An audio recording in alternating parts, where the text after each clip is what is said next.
अल्मोड़ा हादसे में मृतकों की जो संख्या है वो बढ़ गई है। इस बस हादसे में अब तक 36 लोगों की मौत की पुष्टि की गई है। कई लोग इस हादसे में घायल हो गए हैं। दुर्घटनाग्रस्त बस में 45 से ज्यादा लोग सवार थे। एसडीआरएफ की टीम तुरंत मौके पर पहुंची। रेस्क्यू ऑपरेशन वहां पर शुरू किया गया, जो अब भी चल रहा है। 4 घायलों को एयरलिफ्ट किया गया है। एयरलिफ्ट के जरिए उन्हें अस्पताल पहुंचाया गया, ऋषिकेश एम्स पहुंचाया गया। वहां पर 3 घायलों का उपचार जारी है और इस तरह से ये आंकड़े मृतकों के जो बढ़ते जा रहे हैं और बढ़कर ये संख्या 36 तक जा पहुंची है। एसडीआरएफ की टीम अभी भी वहां पर दुर्घटना की जगह जहां पर यह हादसा हुआ उस स्थल पर रेस्क्यू ऑपरेशन चलाए हुए हैं। 4 घायलों को वहां से एयरलिफ्ट किया गया है। 3 घायलों को एम्स ऋषिकेश में एडमिट करवाया गया है, वहां उनका उपचार जारी है। और इस तरह से इस अल्मोड़ा हादसे में मृतकों की संख्या बढ़ गई है। 36 लोगों के जान जाने की पुष्टि फिलहाल की गई है। मौत के मुंह में समय यात्रियों से भरी हुई बस अनियंत्रित होकर ये बस खाई में पलट गई और अल्मोड़ा में ये दर्दनाक हादसा हो गया। जो जानकारी मिल रही है उसके मुताबिक खिड़कियों से बाहर लोग गिरने शुरू हो गए थे। जैसे जैसे पलटा खाते हुए खाई में मौत के मुंह में ये बस समाती चली गई। और सरकार ने फिलहाल इस मामले में, इस हादसे में मृतकों के परिजनों को सांत्वना देने के साथ साथ मुआवजे का भी ऐलान किया है। देवभूमि में हुआ है ये बड़ा सड़क हादसा। फिलहाल वहां पर रेस्क्यू ऑपरेशन जारी है। कोशिश की जा रही है एसडीआरएफ की टीम की तरफ से वहां पर जल्द से जल्द घायलों को अस्पताल तक पहुंचाया जा सके। और ये सीधी तस्वीरें आपको दिखा रही हैं। पुलिस की टीम वहां पर मौजूद है, एसडीआरएफ की टीम वहां पर रेस्क्यू में लगी हुई है और तमाम आला अधिकारी वहां पर प्रशासनिक अमले के पहुंचे हुए हैं। खुद वहां पर देख रहे हैं कहीं कोई डिले तो नहीं हो रहा है, कहीं कोई देरी तो नहीं हो रही है। तुरंत जैसे जैसे लोगों को वहां पर बस से निकाला जा रहा है, रेस्क्यू किया जा रहा है, वहां पर व्यवस्था करवाई जा रही है एम्बुलेंस के जरिए उन्हें अस्पताल तक पहुंचाने की। और 4 घायल ऐसे थे जिनकी बहुत क्रिटिकल सिचुएशन थी, ऐसे में उनको वहां से एयरलिफ्ट करवाया गया। ऋषिकेश एम्स में 3 घायलों को भिजवाया गया है, वहां पर उनका ट्रीटमेंट जारी है। और देवभूमि में ये जो बड़ा हादसा हुआ है, ये जो दर्दनाक हादसा हुआ है, इसको लेकर वहां पर इस समय रेस्क्यू अभी भी चल रहा है।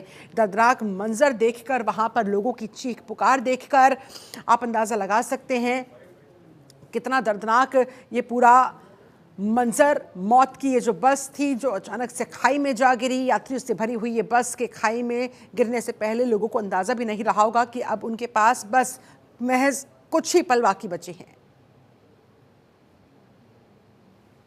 दुखद घटना है और इसमें सर्च एंड रेस्क्यू ऑपरेशन अभी चल रहा है।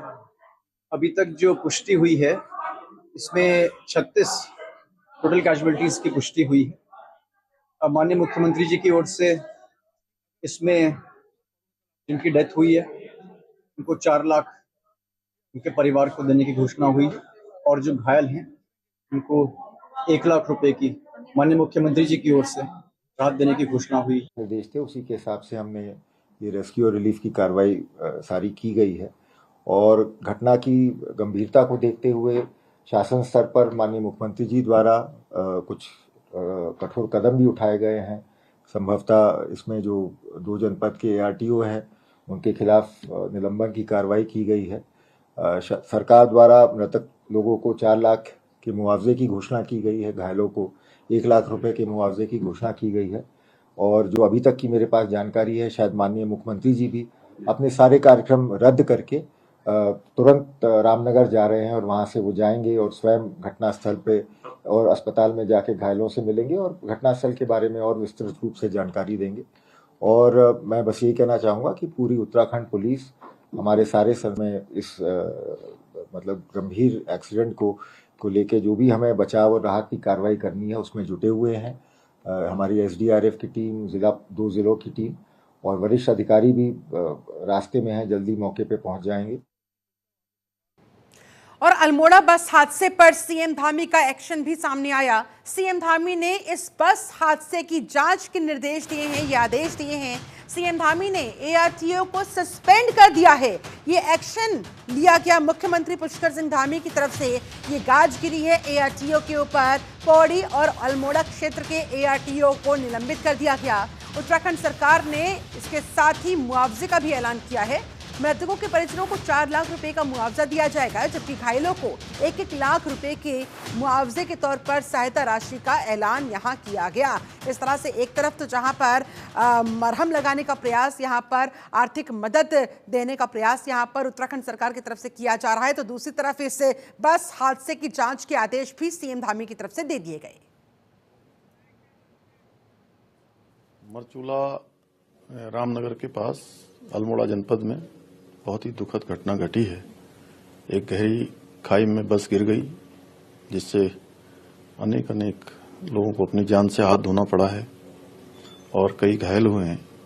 उन सभी घायलों को तत्काल स्वास्थ्य सुविधाएं मिले, उपचार मिले, उसके लिए सभी एम्बुलेंस इत्यादि की व्यवस्था तत्काल वहां पर की जा रही है। सभी को भेजा गया है, सभी अफसरों को मौके पर जाने के निर्देश दिए हैं और इस पूरी घटना के लिए कुमाऊं कमिश्नर को मजिस्ट्रियल जांच के आदेश दिए हैं और संबंधित विभाग के लोगों को निलंबित करने के भी आदेश दिए हैं, जो भी इस घटना से संबंधित हैं। कहीं भी कोई लापरवाही होगी तो उसके खिलाफ सख्त कार्रवाई की जाएगी। अभी तो हमारी प्राथमिकता है कि घायलों को तत्काल जो है इलाज मिले। और अल्मोड़ा बस हादसे पर पीएम नरेंद्र मोदी ने भी संवेदनाएं जताई है। उन्होंने कहा, मैं सभी घायलों की शीघ्र कुशलता की कामना करता हूं। मुख्यमंत्री योगी आदित्यनाथ ने भी बस हादसे पर अपनी संवेदनाएं प्रकट की। अपनी भावनाएं जाहिर करते हुए, व्यक्त करते हुए उन्होंने लिखा कि सड़क हादसे में हुई जनहानि अत्यंत दुखद है। मेरी संवेदनाएं मृतकों के शोक संतप्त परिजनों के साथ है।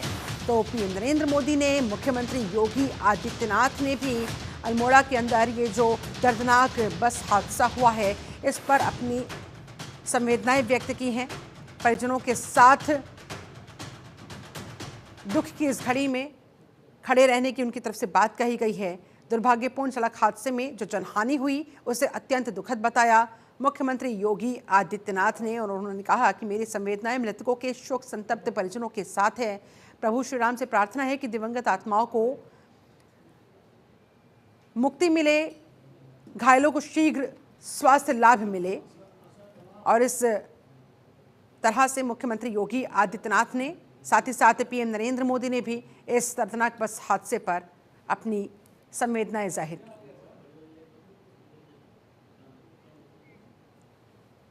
उधर अल्मोड़ा हादसे पर कांग्रेस नेता हरीश रावत का बयान सामने आया है। उन्होंने कहा कि ये बहुत दुखद हादसा है, हादसे के कारणों की जांच की जानी चाहिए।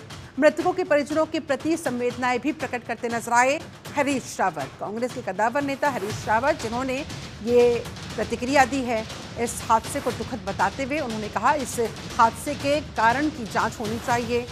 किस वजह से यह हादसा हुआ, किसकी गलती, किसकी लापरवाही की वजह से यह हादसा हुआ, क्या कुछ कारण रहे, वो जांच में सामने आने चाहिए। इसके अलावा मृतकों के परिजनों के प्रति संवेदनाएं प्रकट करते नजर आए हरीश रावत। अल्मोड़ा हादसे पर उन्होंने ये प्रतिक्रिया दी है।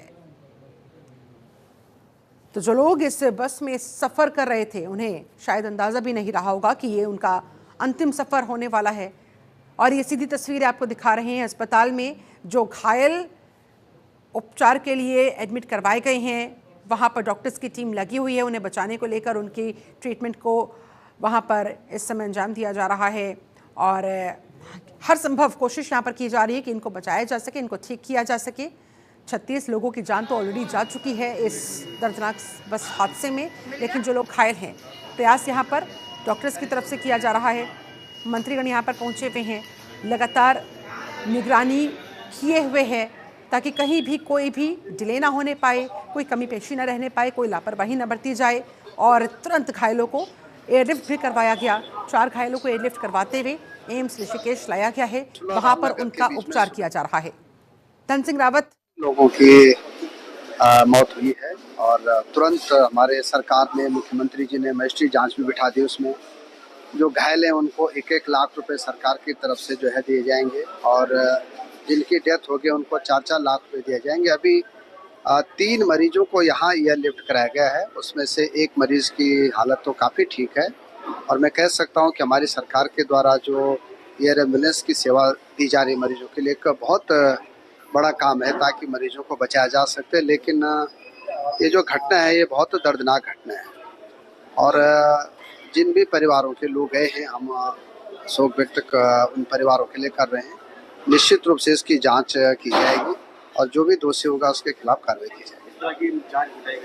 देखिए, कुमाऊं कमिश्नर को जांच अधिकारी बनाया गया है। अभी मुख्यमंत्री जी ने इसकी जांच बिठाई है और मैं कह सकता हूं कि ऐसी घटनाएं न हो, इसके लिए निश्चित रूप से कोई बड़ा कदम उठाया जाएगा। किस तरह के आदेश किए गए हैं, किस तरह उपचार हो रहे हैं? देखिए, उपचार तो एम्स में आ गए हैं तीनों मरीजों, तो यहाँ तो मुझे लगता है कि बहुत अच्छा उपचार हो रहा है और बहुत अच्छी व्यवस्थाएं यहाँ पे हैं। मैं खुद भी यहाँ पे आ रखा हूँ, मुख्यमंत्री जी की तरफ से उनके विशेष अधिकारी भी आए हैं, तो ये हो सकता है कि लोगों की तो अब बहुत अच्छी स्थिति में है, लेकिन जो जान चली गई जिनकी, उनके हम परिवारजनों को जो है इस दुख की घड़ी में सरकार उनके साथ खड़ी है।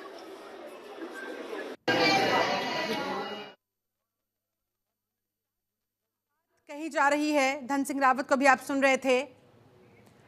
हरीश खनेड़ा भी हमारे साथ इस खबर पर ज्यादा जानकारी के साथ लाइव कनेक्ट हो गए हैं। हरीश, सबसे पहले तो अपडेट दीजिए, जो बस खाई में गिरी 36 4 लोग घायल, जिन्हें एयर करवाया गया, जिनका ट्रीटमेंट चल रहा है, और क्या ताजा अपडेट, रेस्क्यू कहां तक पहुंचा है?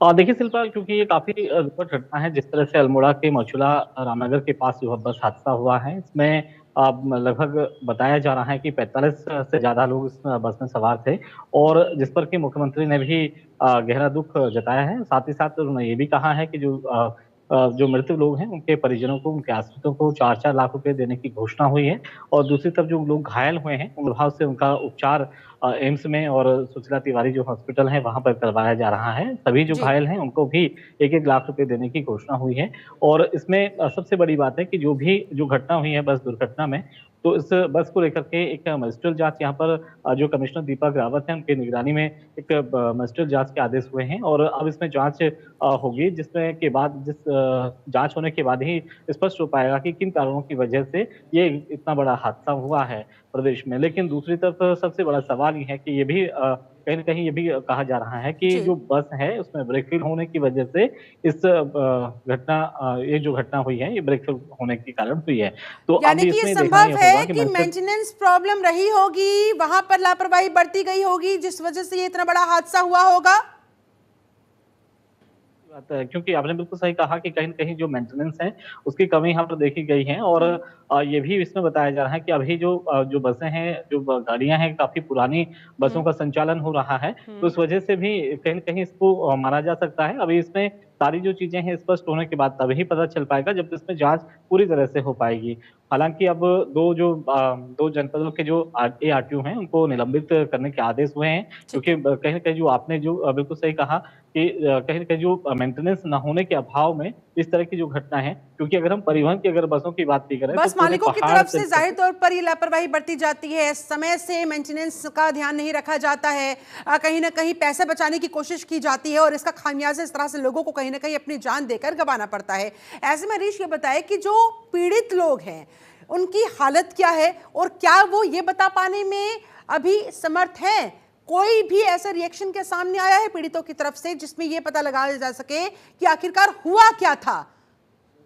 देखिए, जो आसपास के लोग हैं उनसे जानकारी मिली है कि जो बस है वो काफी पुरानी बस यहाँ पर थी और उसमें मेंटेनेंस नहीं किया गया था। लेकिन जो अभी तक जो पीड़ित लोग हैं, जो घटना में जो घायल हुए हैं लोग, उनसे किसी तरह का संवाद नहीं हो पा रहा, किसी तरह से बातचीत नहीं हो पा रही, क्योंकि उनकी स्थिति उस लायक नहीं है कि वो बातचीत कर सकें। क्योंकि अभी तक अगर बात करें तो लगभग 36 लोगों की मौत इस पूरे बस हादसे में हुई है। साथ ही साथ जो बाकी जो लोग हैं उनको यहाँ पर उपचार दिया जा रहा है। कुछ लोगों को सुशीला तिवारी अस्पताल हल्द्वानी में उपचार इनका किया जा रहा है और कुछ जो 4 लोग हैं उनको एयरलिफ्ट से ऋषिकेश एम्स पहुंचाया गया। हालांकि अगर हम घटनास्थल की बात करें तो मुख्यमंत्री भी कुछ देर बाद घटनास्थल के लिए रवाना हो रहे हैं। अभी उनके जो भी कार्यक्रम दिल्ली में थे, दिल्ली से वापस उनका उत्तराखंड पंतनगर जाहिर तौर पर क्योंकि इतना बड़ा हादसा जो हो गया है और ऐसे में अब इस हादसे के पीछे के कारण का पता लगाने का वहां पर प्रयास हो रहा है, रेस्क्यू ऑपरेशन वहां पर चल रहा है। हरीश, आप नजर बनाए रखिएगा। फिलहाल आपका बहुत शुक्रिया इस पूरी जानकारी के लिए, इस अपडेट के लिए। बढ़ेंगे आगे, बात करेंगे अगली बड़ी खबर की। हरिद्वार में आज से गंगा महोत्सव का भी आगाज हो रहा है। नमामि गंगे घाट पर होगा ये गंगा महोत्सव। मुख्यमंत्री पुष्कर सिंह धामी, केंद्रीय जल शक्ति मंत्री भी इस महोत्सव में शामिल होंगे। गंगा स्वच्छता के लिए वहां पर कई सारे कार्यक्रम रखे गए हैं जो आयोजित किए जाने हैं और इन्हीं कार्यक्रमों के लिए ये देखिए तस्वीरें आपके सामने, तैयारियां वहां पर जोरों शोरों से। गंगा महोत्सव का आज जो आगाज होने जा रहा है, मुख्यमंत्री पुष्कर सिंह धामी, केंद्रीय जल शक्ति मंत्री इस कार्यक्रम में सम्मिलित होते नजर आएंगे और इस महोत्सव को सेलिब्रेट किया जाएगा, मनाया जाएगा। गंगा स्वच्छता के लिए कई सारे कार्यक्रम वहां पर रखे गए हैं। ये दो तस्वीरें देखिए आपके सामने। तैयारियां वहां पर जोरों शोरों पर, तमाम प्रशासनिक अधिकारी, आला अधिकारी वहां पर मौके पर पहुंचे हुए हैं। जहां पर ये कार्यक्रम किए जाने हैं वहां पर लगातार तैयारियों पर नज़र बनाए रखे हुए हैं और इस तरह से इस गंगा महोत्सव को मनाने को लेकर और गंगा की स्वच्छता को लेकर जो लोगों को जागरूक किया जाना है उसको लेकर क्या कुछ तैयारियां चल रही है, क्या क्या कहां कार्यक्रम रखे गए हैं, उस पर भी मुख्यमंत्री पुष्कर सिंह धामी लगातार अधिकारियों से अपडेट लेते हुए दिखाई दे रहे हैं। बातचीत करते हुए, वहां पर निरीक्षण करते हुए नजर आए वो। और आज से इस गंगा महोत्सव का आगाज होने जा रहा है। नमामि गंगे घाट पर यह गंगा महोत्सव होगा।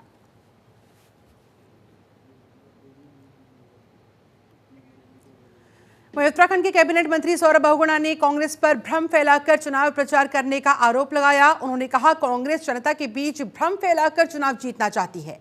सौरभ बहुगुणा ने आगे ये भी कहा कि केदारनाथ विधानसभा उपचुनाव के लिए पार्टी ने काफी सोच समझकर पूर्व विधायक आशा नौटियाल को टिकट दिया है, उन पर भरोसा जताया है। आशा नौटियाल जन जन की नेता है। केंद्र और राज्य सरकार के विकास कार्यों और सत्ताधारी पार्टी के साथ रहकर क्षेत्र के विकास के बारे में जनता क्या सोच रही है, जनता क्या आगे करना चाहती है, उनके मन में क्या है, ये भी आशा नौटियाल को पता है। इसलिए हमने उनका चुनाव किया है। जनता को ये पता है कि सत्ताधारी पार्टी के पक्ष में रहकर क्षेत्र का ज्यादा विकास हो सकता है। उन्होंने कांग्रेस के प्रत्याशी पूर्व विधायक मनोज रावत पर आरोप लगाया कि उन्होंने पूर्व में विधायक रहते हुए विधायक निधि तक खर्च नहीं की। ऐसे में आप अंदाजा लगा सकते हैं उनकी मंशा क्या रही होगी।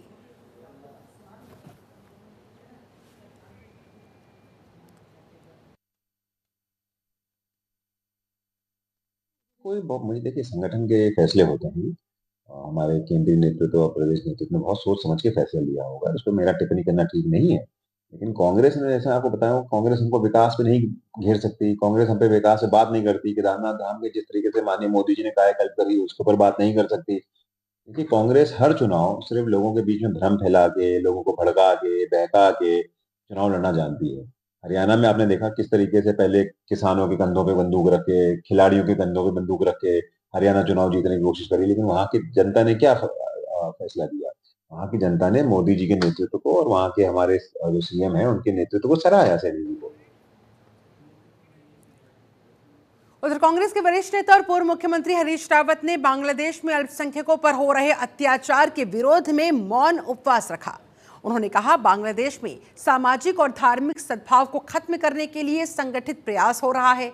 हरीश रावत का कहना है कि बांग्लादेश में तमाम अल्पसंख्यकों की हत्याएं हो रही हैं, व्यवसाय प्रतिष्ठान लूटे जा रहे हैं और खुलेआम ये आतंक वहां पर जारी है। प्रतिबंधित संगठन जमाती इस्लामी सरकार और छात्रों की आड़ में ये सब कुछ किया जा रहा है। ये अत्याचार वहां के अल्पसंख्यकों पर हो रहा है। पूरे बांग्लादेश में हिंदुओं, अल्पसंख्यकों और राजनीतिक विरोधियों के भय का वातावरण पैदा किया जा रहा है। बांग्लादेश, जिसके निर्माण में भारत का अभूतपूर्व योगदान रहा, उसे कट्टरपंथी पाकिस्तान परस्त ताकतों ने बर्बाद करने की मान लो ठान ली है।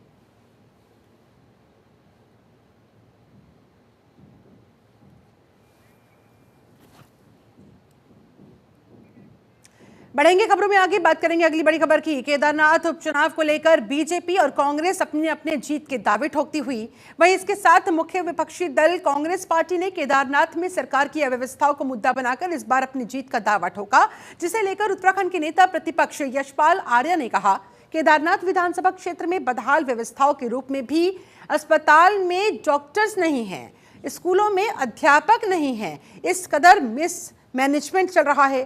साथ ही उन्होंने कहा एकीकरण के नाम पर, एक साथ लाने के नाम पर, एकजुटता के नाम पर बच्चों के साथ खिलवाड़ किया जा रहा है। जिस तरह से बद्रीनाथ और मंगलोर का उपचुनाव हमने जीता, उसी तरह केदारनाथ उपचुनाव में भी जनता हमें ही आशीर्वाद देगी, ये विश्वास जताते नजर आए।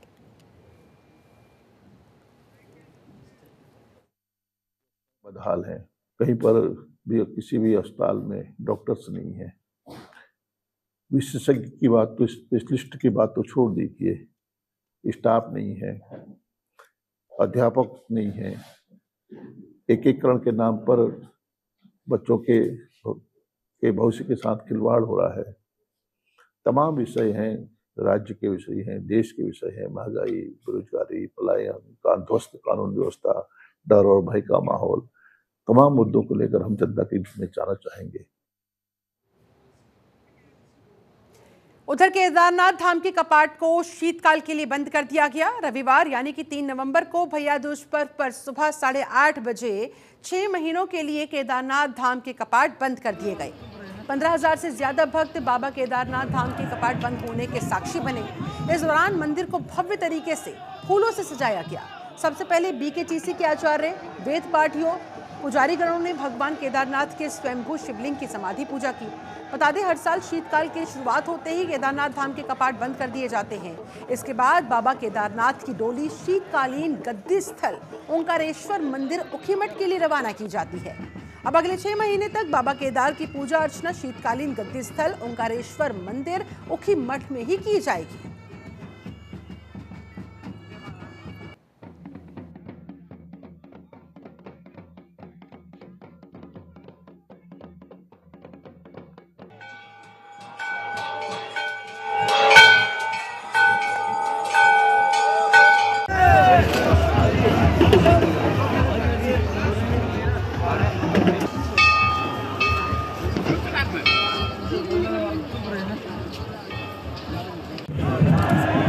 हिमालय की दिव्य उपत्यकाओं में उपस्थित भगवान श्री केदारनाथ जी का दिव्य मंदिर 12 ज्योतिर्लिंगों में से केदारेश्वर ज्योतिर्लिंग आज भैया दूज के दिन भगवान श्री केदारनाथ जी के श्री कपाट बंद कर दिए गए और प्रातः काल में भगवान का जो है महाभिषेक कर, भगवान का श्रृंगार कर, महाभोग लगा करके भगवान को समाधि पूजन करके समाधि में भगवान शिव इस जगत के कल्याण के लिए, इस जगत के शिव भक्तों के कल्याण के लिए भगवान शिव इस हिमालय की दिव्य श्रृंखला में तब में विराजमान। आज से इस दिव्य स्थान पर देव पूजा प्रारंभ हो गई। हिमालय की दिव्य परंपरा है, 6 माह तक नर पूजा है, 6 माह तक यहाँ पर मानव उनके द्वारा भगवान का दर्शन, अर्चन, पूजन, उनकी उपासना, उनके लिए जप तप किया जाता है।